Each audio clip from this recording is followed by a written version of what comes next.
അങ്ങനെ 2 ദിവസം ലീവ് ഞാൻ വീണ്ടും നാട്ടിലെത്തി. ഉച്ചയ്ക്ക് ഒരു നല്ല ഉറക്കമൊക്കെ കഴിഞ്ഞ് ഇനി എന്ത് ചെയ്യുന്ന ആലോചിച്ചിരിക്കുമ്പോഴാണ് അവൻ പറഞ്ഞത് നിനക്ക് ചെറിയൊരു പണിയുണ്ടെന്നുള്ളത്.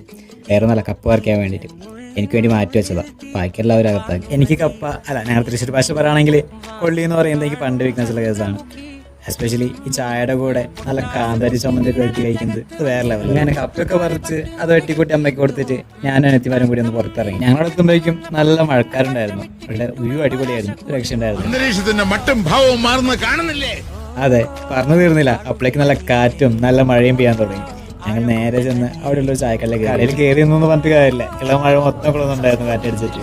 കുറെ നാൾക്ക് ശേഷം മഴ കൊള്ളുന്നുണ്ട് ഞാൻ നന്നായി തണുത്ത് വരയ്ക്കുന്നുണ്ടായിരുന്നു.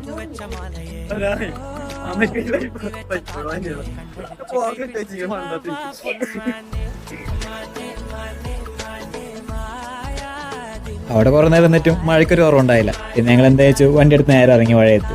ഇനി വീട്ടിലെത്തുമ്പോൾ അറിയാം ഞാൻ